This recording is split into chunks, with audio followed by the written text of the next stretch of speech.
When another car is bothering me on the road, going too slow, not jumping when the light turns green, missing opportunities to merge, I always imagine that it is my mother. Even when she was young, she was a very timid driver. She couldn't merge if a car could be seen by telescope. She never once pumped her own gas when the time came that we all started pumping gas, if some of you may remember that. Not once. She would not drive across the bridge, period. She drove out of necessity because she had 6 kids who needed to get to things, and her father, who lived with us, had to get to medical treatments. So she trepidatiously got into the car and slowly drove wherever we needed to go, if it wasn't too far. And then, once, when we were still in college, my one-day-to-be husband, Jim, needed a ride to the bus station in Middletown. It's a solid hour from where we live across the Mid-Hudson Bridge, and there was no one around who could do it. And my sweet, timid mother steeled herself and drove him there.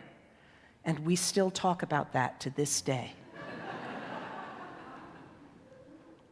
So if someone driving too slowly and everyone is beeping and flailing, which is what we would do in New York, I might add, and the commuter that I am, I'm inclined to get into that impatient cacophony.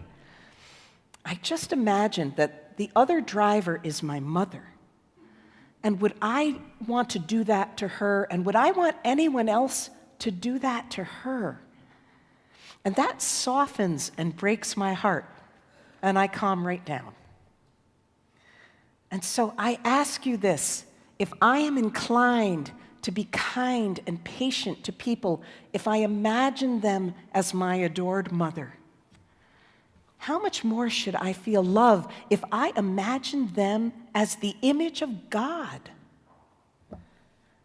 John's gospel today of "in the beginning was the Word" is often read as the gospel on Christmas morning itself, and so it's wonderful to get to read it here in this still Christmas season. And though John's gospel isn't the coziest shepherds and angels Christmas narrative, we can't tell this story enough. It is the essence of our understanding of the incarnation. As the preacher David Losey describes it, that because Jesus, the very embodiment of God's grace, takes on human flesh, we are granted the chance to know the unknowable God and recognize ourselves as those children beloved of God. Emmanuel, God with us, is not the one-day birth event marked on December 25th, but it's the dazzling reality that the Word, the very Word from Genesis, the "in the beginning was the Word, and the Word was with God, and the Word was God," that Word became flesh and lived among us, and lives among us every day, not just Christmas Day, and we have seen His glory. And we see it every day, not just Christmas Day, full of grace and truth in my mother and in every single person. There are all kinds of theological musings and mutterings about why God came among us. But what rings truest, both in my own experience of the holy and my experience of creation, of each other, is also in the Gospel of John. God so loved the world. The incarnation is all about love, and about love of all humanity. God's self-becoming not just one of ourselves, but all of ourselves. And so it's definitely not a one-day birth event. It's a whole new season of life that cannot be contained because it's ongoing and always among us. God's self in each and every one of us. Now, you've likely heard someone preach today's gospel using these words: "The Word became flesh and pitched a tent among us." Has anyone ever heard it said that way? pitched a tent. It's not just a cute translation. John 1, verse 14, in the Greek, more literally translates as the Word became flesh and pitched his tent among us. God tented with the Israelites in the wilderness, and in Christ, God pitches a tent with us. That's a lot more intimate than dwelt among us or lived among us. Tents are tight quarters, right? You are face to face and it gets musty in there. And tents move. They get pitched, but then they get packed up and they get taken along on the next leg of the journey. This so resonates with me because human life is a moving along existence, whether it's location or whether it's situation. We need a God who doesn't plant in one spot and say, I only live right here. Jesus took on human flesh to become one of us and travel with us on the human journey, physical and emotional. And forevermore, he pitches his tent wherever we are. That's how he became one of us. Becoming one of us, right? It's integral to the human experience. It's what we do. Time and again, we become part of something because we love it.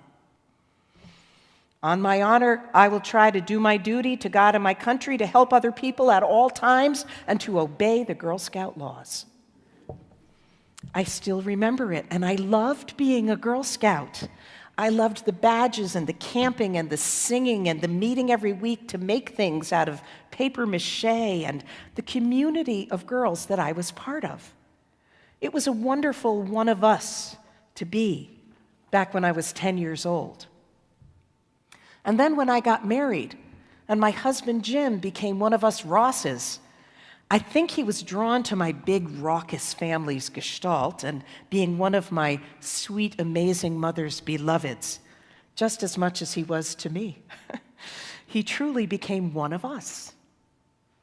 Becoming one of us is a beautiful human hunger. It's one of the ways we know each other. And so God became one of us so that we could know God. But the iconoclastic difference in God becoming one of us in Jesus is that the us for Jesus is all of us. There's no them. There's no other troop over at St. Mary's. There's all of us. Unlike our human associations, there are no subsets. One troop, one family, all of us together, transformed in grace and truth of God becoming one of us in the birth of Jesus because of love. And so we keep telling this story, God's and our awe-inspiring story. And God keeps being born among us, born in every single person, every single beloved child of God, pitching a tent wherever we are and wherever we go. Who are you going to beep at now, I might ask myself. Christmas is not about the arrival of a new philosophy or a new religion, but the arrival of one of us to make us one with God. In our human way, we like to make rules about belonging. We like to say, this is how you become one of us. But Jesus didn't make it complicated. The Word became flesh, common, everyday flesh, in a simple manger beside the lowliest person, and so beside all of us. And today's gospel says, what has come into being in him was life, and the life was the light of all people. And then one of my favorite sentences in the whole Bible, the light shines in the darkness, and the darkness did not overcome it. The light of all people didn't create a them. That is the radical becoming of Jesus, the radical message of our God with us. It's our false idea of an us and a them that sits in a shadow. But we read with hope those words, the darkness does not overcome it. We need those words. We need to know that the shadow of separation does not overcome the light. I know sometimes we ourselves even can feel like we're outside of that circle of love, but there's no such thing with Jesus. And we live in a world where there's always a them to oppress, where the oppressed suffer and the oppressors get away, literally in these times, with murder around the world, at our borders, in our cities. But John reminds us, the light shines in the darkness, and the darkness did not overcome it. It did not overcome it with no room at the inn. It did not overcome it with Herod's soldiers trying to destroy it, or with scribes and Pharisees railing against it, or even with a crucifixion trying to kill it. The light could not be overcome.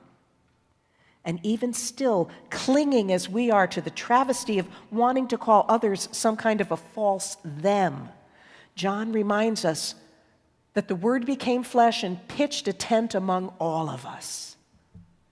Our job is to keep our tent flaps open.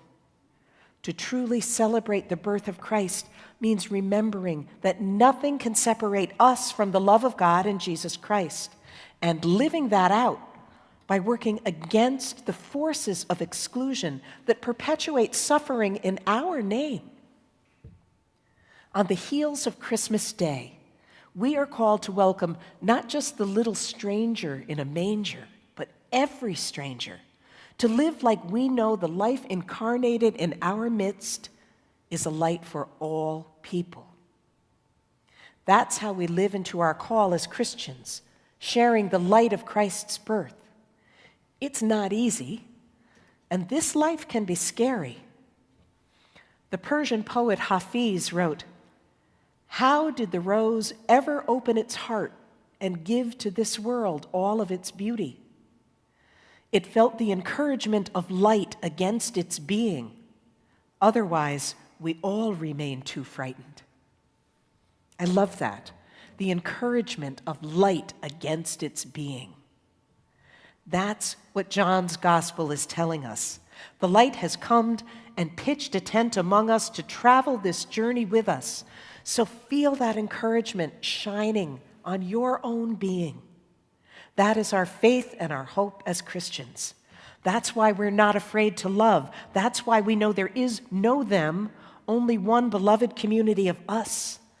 And that's why it's still Christmas today and every day, because the Word became flesh and dwells among us in a movable tent that's big enough for all of us. So don't beep your horn.